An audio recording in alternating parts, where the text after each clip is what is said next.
नमस्कार दोस्तों, स्वागत है आप सभी का हमारे इस चैनल पर। मैंने आपको पढ़ाना शुरू किया था आधुनिक भारत का इतिहास और उसमें अभी तक एक लेक्चर मैंने अपलोड किया है और मैंने शुरुआत की थी 18वीं सदी में भारत की राजनीतिक स्थिति से। तो पहले वाले वीडियो में मैंने आपको बंगाल के बारे में बता दिया था कि बंगाल कैसे स्वतंत्र हुआ, किसने उसको स्थापित किया और कौन कौन से नवाब ने शासन किया। पूरी कहानी मैंने बंगाल की बता दी थी। आज जो हमारा स्टेट है यानी कि जो प्रांत है वो अवध है और अवध दूसरा प्रांत था जो स्वतंत्र हुआ था उस समय जब मुग़ल साम्राज्य की स्थिति कमज़ोर पड़ रही थी और नए नए राज्य नए नए प्रांत स्थापित हो रहे थे, स्वतंत्र हो रहे थे। तो इसके बारे में बात करें तो 18वीं सदी में स्वतंत्र होने वाला एक और मुग़ल प्रांत था अवध। अवध के स्वायत्त राज का संस्थापक कौन था? सादत खां। और इसका एक और नाम था बुरहान उल मुल्क। 1722 ईस्वी में इसको अवध का सूबेदार बनाया गया था। 1722 ईस्वी में, याद कीजिए, 1722 ईस्वी में मुग़ल साम्राज्य का शासक कौन होगा? तो मुग़ल साम्राज्य का उस समय शासक होगा मोहम्मद शाह रंगीला, जो कि बहुत ही अयोग्य शासक था। उसके साम्राज्य में बहुत तेज़ी से मुग़ल का पतन हुआ। तो मोहम्मद शाह रंगीला ने इसको 1722 में सूबेदार बनाया था सादत खां को। और सादत खां अत्यंत निडर, कर्मठ, दृढ़ प्रतिज्ञ और तेज आदमी था। जब उसकी नियुक्ति हुई तो अनेक जमींदारों ने प्रांत में विद्रोह कर दिया, बगावत कर दिया कि हम इसको एक्सेप्ट नहीं करेंगे सूबेदार, और उन्होंने मालगुजारी देने से इनकार कर दिया। तो अब ये काम था इसी का, सादत खां का, कि उनको मनाए किसी प्रकार से जमींदारों को। तो इसने लालच दे करके या अन्य कई तरीके अपना करके उनको अपने पक्ष में कर लिया। वही चीज़ यहाँ पर लिखी है कि उसने बड़े जमींदारों को अनुशासित किया और उन्हें विभिन्न प्रकार की सुविधाएं देकर अपनी तरफ कर लिया। सुविधाएं मतलब लालच देकर या अन्य किसी प्रकार का उनको लोभ देकर उनको अपनी तरफ कर लिया। तो ये था सादत खां। सादत खां, जिसको हम बुरहान उल मुल्क भी कहते हैं, 1722 में अवध का सूबेदार बनाया गया। इस नाम को याद रखना, बहुत खास नाम है सादत खां, क्योंकि जब आगे मैं आपको कर्नाटक पढ़ाऊंगा तो वहाँ इसी के जैसा एक और नाम आएगा जिसका नाम है सादत उल्ला खां। वहाँ पर उल्ला लग जाता है, तो सादत उल्ला खां बोलो तो कर्नाटक, अगर सादत खां बोलो तो अवध। फिर आगे देखते हैं। आगे सादत खां 1723 में एक नया राजस्व बंदोबस्त किया और इसके अंतर्गत उचित भू लगान लगाकर बड़े जमींदारों के जुल्मों से बचाकर उसने किसानों की हालत को बेहतर बनाया।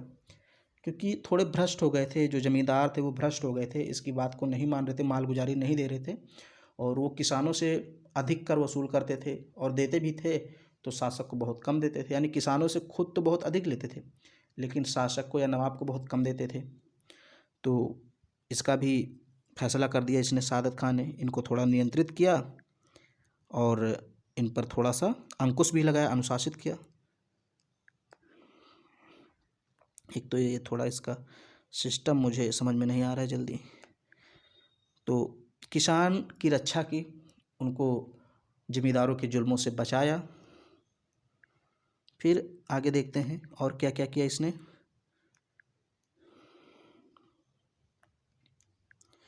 सादत खां ने हिंदू और मुसलमानों के बीच कोई भेदभाव नहीं किया।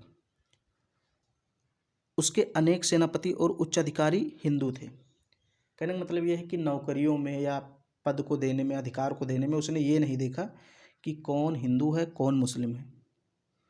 सादत खां ने देखा कि जो व्यक्ति योग्य है उसको योग्यता के आधार पर पद दिया गया, अधिकार दिया गया। उसने सैनिकों को अच्छे वेतन दिए, मतलब उसके सैनिक जो थे उनको अच्छे खासे वेतन मिलते थे। वे हथियारों से सुसज्जित और प्रशिक्षित थे। उनका प्रशासन कार्यकुशल था, यानी अच्छा था उनका प्रशासन।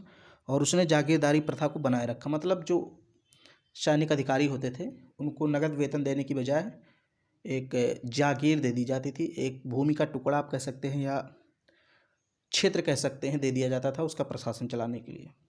और वहाँ से जो टैक्स वसूलते थे उसमें अपना खर्चा चलाते थे और कुछ आगे भी बढ़ा देते थे, यानी कि नवाब को देते थे। तो ये कौन था? सआदत खां, बुरहान उल मुल्क जिसे हम कहते हैं। इसके सारे कार्यों को आप याद रखना। फिर आगे 1739 में जब सआदत खां की मृत्यु हो जाती है तो उसका भतीजा व दामाद सफदर जंग नवाब बनता है। भतीजा और दामाद इसलिए क्योंकि भतीजा तो था ही, साथ में सफदर जंग ने सआदत खां की बेटी से शादी कर ली थी, इसलिए उसका दामाद भी बन गया था। तो वही चीज़ यहाँ पर लिखा है, भतीजा व दामाद सफदर जंग नवाब बना। 1748 में उसे मुग़ल साम्राज्य का वजीर भी बना दिया गया। वजीर होगा यहाँ पर, वजीर मतलब प्रधानमंत्री बना दिया गया, और साथ ही इलाहाबाद का प्रांत भी दे दिया गया। तो अब 1748 में वैसे तो मोहम्मद शाह रंगीला उसकी डेथ हो गई थी, 1748 तक ही उसने शासन किया। उसके बाद एक शासक आता है, मुझे शायद उसका नाम अभी कंफर्म नहीं, बट अहमद शाह एक शासक बनता है। तो 1748 में वो इसको सफदरजंग को मुग़ल साम्राज्य का वजीर बना देता है। सफदरजंग ने 1754 में अपने मरने तक अवध और इलाहाबाद की जनता को किसी अशांति का सामना नहीं करने दिया और बगावत करने वाले जमींदारों को दबा दिया और अन्य को अपने पक्ष में कर लिया। यहाँ देखिए जिम्मेदार लिखा है, तो जिम्मेदार नहीं जमींदार होगा। कई जगह मिस्टेक हो सकती है, आप लोग इसको समझ सकते हैं। जमींदार थे, इनको दबाया, मतलब जो काम सआदत खां ने किया था ठीक वैसा ही काम इसने भी किया। जमींदारों को कंट्रोल में रखा और किसानों की रक्षा की। फिर आगे देखते हैं हम लोग। तो सफदरजंग ने न्याय की उचित व्यवस्था की। उसने नौकरियां देने में हिंदू और मुसलमानों के बीच कोई भेदभाव नहीं किया। वही जो सआदत खां ने किया था, योग्यता के आधार पर नौकरियां और पद बांटे, अधिकार दिए, वही चीज़ इसने भी किया। सरकार के सबसे बड़े अहदे पर एक हिंदू महाराजा नवाब राय आसीन था इसके शासनकाल में, यानी जो सबसे बड़ा पद था इसके शासनकाल में, उस पद पर कौन था? एक हिंदू महाराजा था जिसका नाम था नवाब राय। आर्थिक समृद्धि के परिणाम स्वरूप अवध दरबार के इर्द गिर्द एक विशिष्ट लखनवी संस्कृति का विकास हुआ। लखनऊ कला और साहित्य को संरक्षण प्रदान करने की दृष्टि से दिल्ली का प्रतिद्वंदी बन गया। वह हस्तशिल्प को एक महत्वपूर्ण केंद्र के रूप में भी विकसित हो गया, यानी लखनऊ एक हस्तशिल्प के महत्वपूर्ण केंद्र के रूप में विकसित हुआ। लखनऊ में कला और साहित्य को संरक्षण दिया गया और वो दिल्ली को टक्कर देने लगा। केंद्रीय प्रांत जो दिल्ली था उसको टक्कर देने लगा। 1754 में अवध में सफदरजंग की मृत्यु हो गई। तत्पश्चात उसका पुत्र शुजाउद्दौला नवाब बना। बहुत खास नवाब अवध का, ध्यान देना, शुजाउद्दौला है। अगर बात करें सिराजुद्दौला तो बंगाल का नवाब था, और एक और ऐसे नाम था शुजाउद्दीन। शुजाउद्दीन भी बंगाल का ही नवाब था। शुजाउद्दीन, सिराजुद्दौला बंगाल का था और शुजाउद्दौला अवध का है। इसी के समय 1764 में बक्सर का युद्ध हुआ, जो हम लोग आगे पढ़ेंगे। 1757 में प्लासी का युद्ध पढ़ेंगे, फिर उसके बाद 1764 में बक्सर का युद्ध पढ़ेंगे। तो ये सारी चीज़ें हम लोग आगे पढ़ेंगे, अभी तो मैं थोड़ा सा आपको परिचय दे रहा हूँ। अवध का अंतिम नवाब था वाजिद अली शाह। इसी के कार्यकाल में लॉर्ड डलहौजी ने आउटरम की रिपोर्ट के आधार पर अवध को कुप्रशासन का आरोप लगाकर 1856 में अंग्रेजी साम्राज्य में मिला लिया था।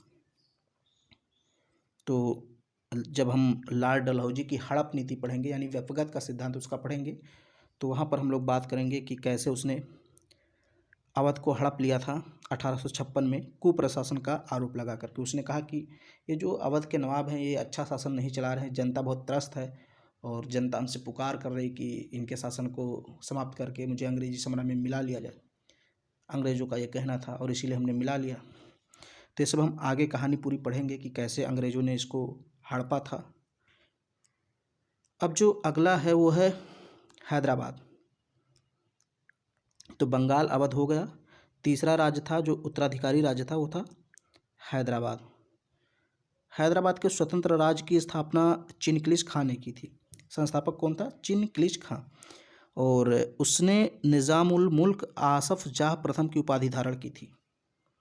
निज़ामुल मुल्क आसफ जाह प्रथम, उसे तुरानी गुट का नेता माना जाता था। गुट, ये गुट अलग होगा और का अलग होगा, गुट नहीं तो ये गुट का हो गया। तो टाइपिंग में कहीं कहीं मिस्टेक हो गई है, उसको आप लोग ध्यान दीजिए। तो चिनक्लिस खां का नाम क्या था दूसरा? निज़ामुल मुल्क। और सादत खां का क्या नाम था? बुरहानुल मुल्क। तो इसको ध्यान देना।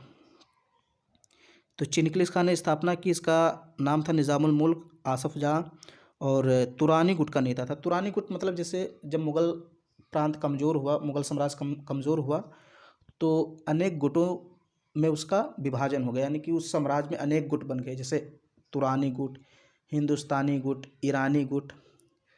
ये गुट क्या करते थे? अपने अपने अनुसार उत्तराधिकारी तय करते थे। मान लीजिए औरंगजेब की मृत्यु हुई तो मुग़ल साम्राज्य में 4 गुट हैं, तो एक गुट कह रहा है कि हम औरंगजेब के इस पुत्र को शासक बनाएंगे, दूसरा किसी और पुत्र को बनाना चाहता है, तीसरा और, मतलब अलग अलग गुट बन चुके थे। और इसी कारण से मुग़ल साम्राज्य की जो पतन की अवस्था थी वो और तेज़ हो गई, मतलब बढ़ती चली गई, क्योंकि गुटबंदी शुरू हो गई थी। जब गुटबंदी शुरू हो गई तो शासक का नियंत्रण था ही नहीं इन पर। ये जिनको चाहते थे उनको शासक बना देते थे, जिनकी चाहते थे उनकी हत्या करवा देते थे। तो ये जो एक गुट था तुरानी गुट, उसी का ये नेता था चिनक्लिस खां। सैयद बंधुओं के पतन में अहम भूमिका निभाई थी।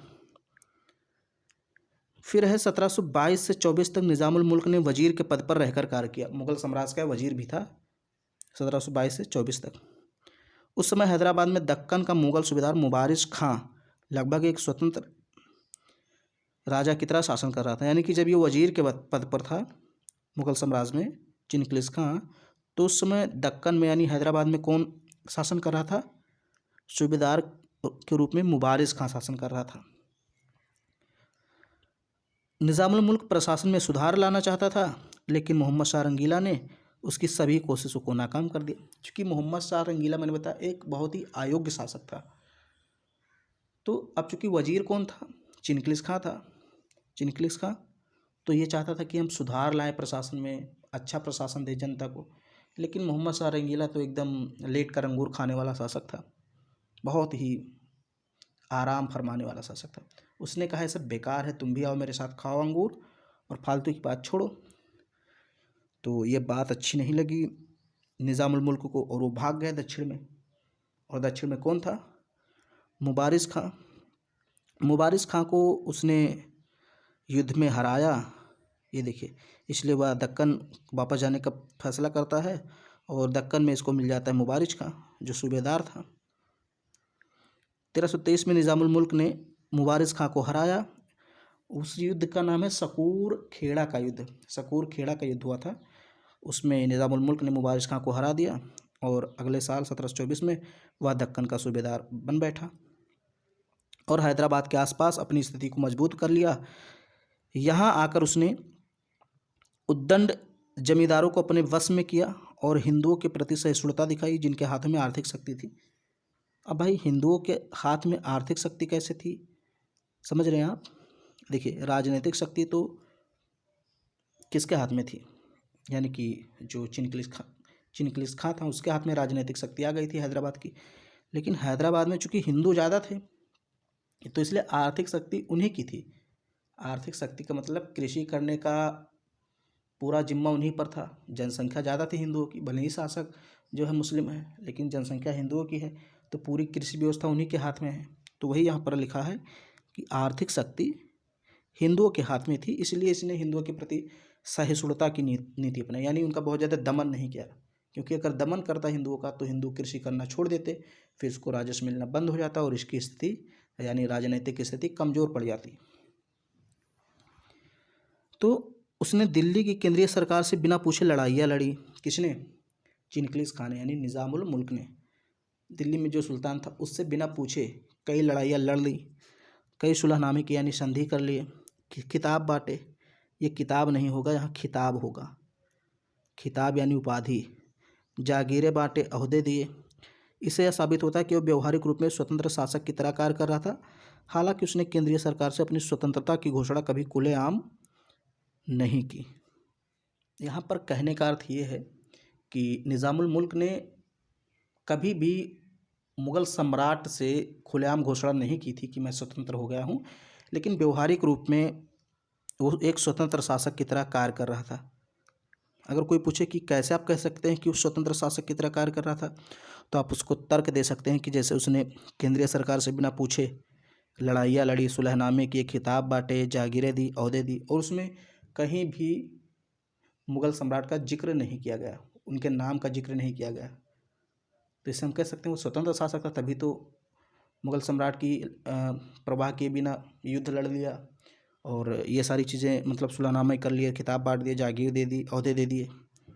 तो इससे लगता है कि वो स्वतंत्र था। फिर है 1748 में निज़ामुल मुल्क की मृत्यु के पश्चात हैदराबाद आंतरिक संघर्ष तथा कर्नाटक के प्रश्न पर अंग्रेज़ों एवं फ्रांसीसियों की कूटनीति का शिकार बन गया। ये हम लोग आगे पढ़ेंगे कि कैसे हैदराबाद और कर्नाटक में उत्तराधिकार का युद्ध होता है। ये जब हम लोग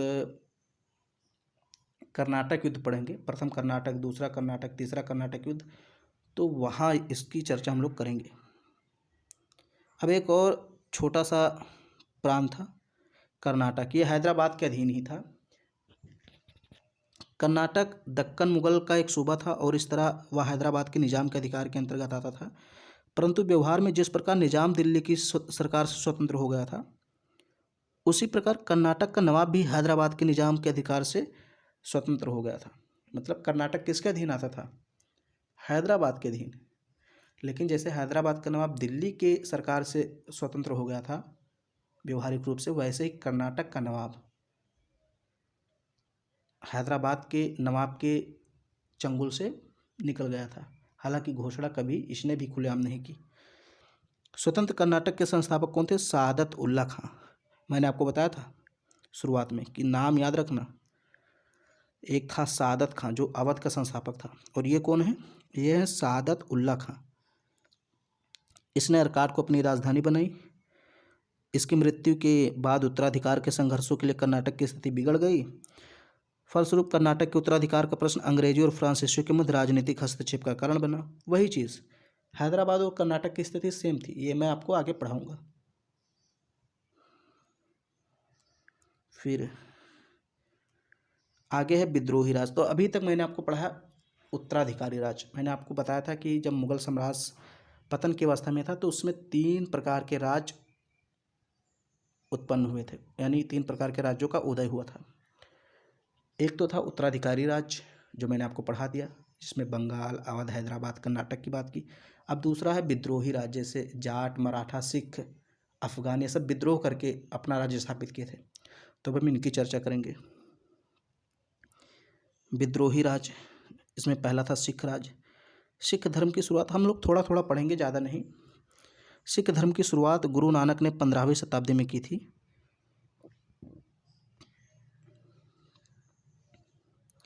यह धीरे धीरे पंजाब के जाट किसानों तथा अन्य छोटी जातियों के बीच फैल गया। स्थापना किसने की? गुरु नानक देव ने 15वीं शताब्दी में। धीरे धीरे पंजाब के जाट और किसानों तथा अन्य छोटी जातियों के बीच फैल गया। इसकी स्थापना एक शांतिपूर्ण पंथ के रूप में हुई। यानी जब सिख धर्म की स्थापना हुई तो बहुत शांतिपूर्ण पंथ था, लेकिन गुरु हरगोबिंद ने इसको लड़ाकू समुदाय के रूप में बदल दिया। सिखों के अंतिम गुरु गोबिंद सिंह ने इनके नेतृत्व में सिख राजनीतिक और फौजी ताकत बन गए। अगर हम बात करें तो सिख राज की जब स्थापना हुई तो बहुत शांतिपूर्ण पंथ था, लेकिन हरगोबिंद खुराना ने इसका सैनिकीकरण कर दिया, मतलब लड़ाकू समुदाय के रूप में इसको बदल दी। फिर उसके बाद जो अंतिम शासक हैं गुरु गोबिंद सिंह, उन्होंने इसको राजनीतिक और फौजी, ये थोड़ा इसका सिस्टम मुझे समझ में नहीं आ रहा है। हाँ, तो मैं आपको बता रहा था कि स्थापना किसने की? गुरु नानक ने। और शुरुआत में बहुत शांतिपूर्ण पंथ था, लेकिन बाद में गुरु हरगोबिंद ने इसका सैनिकीकरण किया और इसको लड़ाकू समुदाय के रूप में विकसित कर दिया। फिर धीरे धीरे अंतिम गुरु गोविंद सिंह ने इसको, यानी सिख पंथ को, सिख धर्म को राजनीतिक और फौजी ताकत बना दिया। औरंगजेब आरंभ में सिखों के बहुत विरुद्ध नहीं था, मतलब बहुत ज़्यादा सिखों से उसका टकराव नहीं था, नफरत बहुत ज़्यादा नहीं था। लेकिन जब पंथ का आकार बढ़ा और उसने मुगल की केंद्रीय सत्ता को चुनौती दी, तब बादशाह उसके विरुद्ध हो गया और 9वें गुरु तेग बहादुर को दिल्ली में 1675 में मृत्युदंड दे दिया।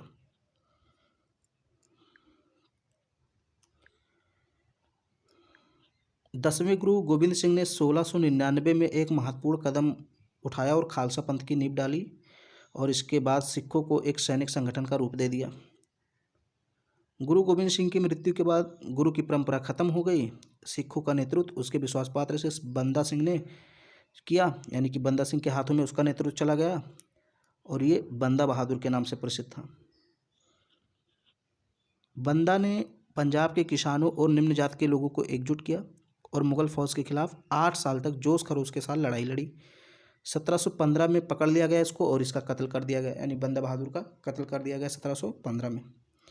आगे 1761 में पानीपत के तृतीय युद्ध में जो खालीपन उत्पन्न हुआ, राजनीतिक खालीपन उत्पन्न हुआ, उसी क्रम में 1764 में अमृतसर में एक स्वतंत्र सिख राज्य की स्थापना हुई और वो किसने की? रणजीत सिंह के अंतर्गत। रणजीत सिंह के अंतर्गत सिख राज भारत का एक प्रमुख शक्ति बन गया था। 1764 में जब अमृतसर में स्वतंत्र सिख राज की स्थापना हुई थी उस समय।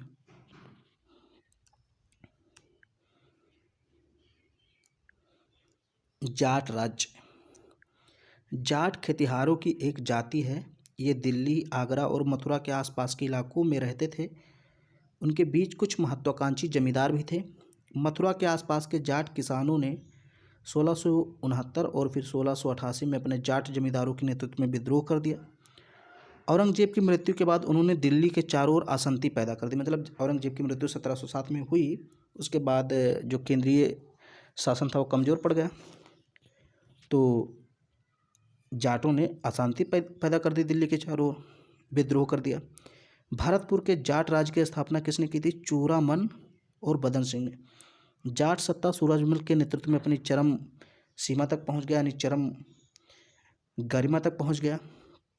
सूरजमल ने 1756 से 1763 तक शासन किया।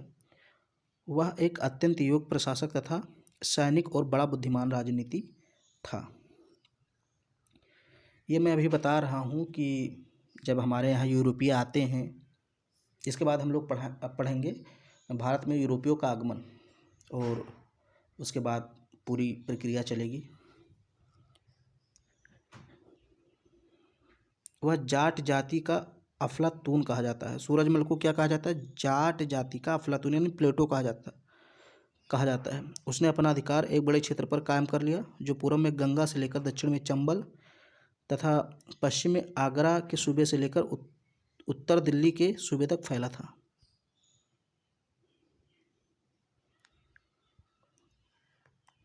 फिर आगे है मराठा। अब देखिए, मराठा तो बहुत बड़ा है।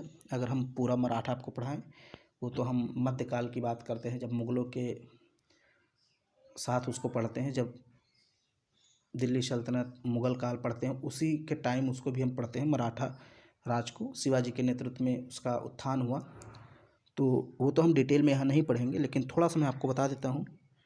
मराठे महाराष्ट्र के जमींदार थे। उन्हें राज्य के रूप में संगठित करने का काम 1674 ईस्वी में शिवाजी ने किया था। शिवाजी ने एक मराठा राज्य की स्थापना की। उन्होंने पेशवाओं के अधीन एक बड़े साम्राज्य का रूप ले लिया उसने, परंतु पेशवा बालाजी बाजीराव के काल तक मराठा एक परिसंघ के रूप में विकसित हो चुका था। मतलब मराठों में परिसंघ स्थापित हो गया था, यानी इसमें कई छोटे छोटे गुट बन गए थे। इसके केंद्र में पुणे का पेशवा था और इसके अन्य कई घटक थे, जैसे ग्वालियर के सिंधिया, इंदौर के होलकर, नागपुर के भोसले, बड़ोदरा के गायकवाड़। ये अनेक गुट थे। इन गुटों से मिलकर पूरा मराठा साम्राज्य बनता था। फिर हम लोग बात करते हैं अफ़गान राज की। तो रुहेला अफ़गान ही थे, रुहेलखंड के आसपास बसे हुए थे। रुहेला राज की स्थापना अवध के उत्तर में रुहेला अफ़गानों द्वारा की गई। इस राज्य से जुड़े हुए कुछ महत्वपूर्ण रुहेला सरदार जैसे नजीम उद दौला और हाफिज़ अहमद खां थे। रुहेला राज का अवध, दिल्ली और जाटों से लगातार टकराव होता रहता था। यह राज्य हिमालय की तराई में दक्षिण में गंगा और उत्तर में कुमाऊं की पहाड़ियों तक फैला हुआ था। इसकी राजधानी पहले बरेली में आंवला में थी, बाद में रामपुर चली गई। एक स्थान का नाम है आंवला बरेली में, तो पहले राजधानी इसकी आंवला में थी, फिर बाद में रामपुर चली गई। तो ये तो राज्य हो गए विद्रोह वाले, यानी कि उत्तराधिकारी के राज्य हो गए, विद्रोह के राज्य हो गए। अब हम बात करेंगे एक तीसरा प्रकार का राज्य, मैंने आपको बताया था मुगल साम्राज्य की परिधि के बाहर के राज्य। तो इसमें मैसूर आता है पहले। मैसूर बहुत बड़ा है चैप्टर, मतलब मैसूर की अगर स्थापना हम बात करें इसके राज्य की तो ये बहुत बड़ा हो जाता है, तो इसको हम अलग से बताएंगे कि मैसूर की कैसे स्थापना हुई। फिलहाल यहाँ थोड़ा सा देख लेते हैं हम लोग। यह विजयनगर साम्राज्य का उत्तराधिकारी राज्य था, यानी जब विजयनगर साम्राज्य का पतन हुआ तो मैसूर राज्य की स्थापना हुई। यहाँ पर पहले औडियार वंश का शासन था, परंतु एक सैनिक कमांडर हैदर अली ने औडियार वंश की सत्ता छीन ली और हैदर अली तथा उसके उत्तराधिकारी टीपू सुल्तान के अधीन एक शक्तिशाली, सॉरी फॉर डिस्टर्बेंस, एक बार फिर से डिस्टर्ब हुआ और मैं बात कर रहा था मैसूर की। तो विजयनगर साम्राज्य का जब पतन हुआ तो मैसूर राज्य की स्थापना हुई और दो शासक का नाम याद रखिए, हैदर अली और उसके बेटे टीपू सुल्तान का। इन दोनों ने मैसूर राज्य को मजबूत बनाया और आगे हम लोग इसकी चर्चा करेंगे जब हम लोग चर्चा करेंगे कर्नाटक युद्ध की, सॉरी आंग्ल मैसूर युद्ध की जब हम लोग चर्चा करेंगे तो वहाँ पर मैं आपको टीपू सुल्तान और हैदर अली के बारे में डिटेल में पढ़ा दूँगा। फिर एक और राज्य था कालीकट, तो कालीकट में कौन शासन कर रहा था? जमोरिन। फिर एक और है त्रावणकोर।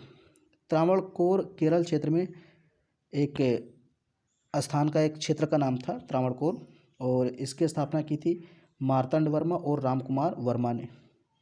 मार्तंड वर्मा को श्रेय दिया जाता है कि उसने डचों को पराजित कर भारत से बाहर खदेड़ दिया था, मतलब बाहर निकाल दिया था डचों को। तो ये मुगल साम्राज्य की परिधि के बाहर के राज थे, जो तीसरे प्रकार के राज थे। तो मैंने आपको 18वीं सदी में भारत की राजनीतिक स्थिति कैसी थी यह आपको मैंने अच्छे से बता दिया। यूरोपीय आ ही चुके हैं लेकिन मैंने अभी पढ़ाया नहीं है, तो अब से आगे का जो वीडियो आएगा वो यूरोपियन कंपनियां जो हैं उनके आगमन पर मैं लाऊंगा। वहाँ पर मैं बताऊंगा कि कैसे फ्रांसीसी आए, कैसे पुर्तगाल आए, डच आए, अंग्रेज़ आए, या जो भी कंपनियां आई पूरा आपको विस्तृत रूप से बताया जाएगा। तो अगर वीडियो आपको पसंद आया तो इसको लाइक कर दीजिए, शेयर कर दीजिए। चैनल पर पहली बार है चैनल को सब्सक्राइब जरूर कीजिए।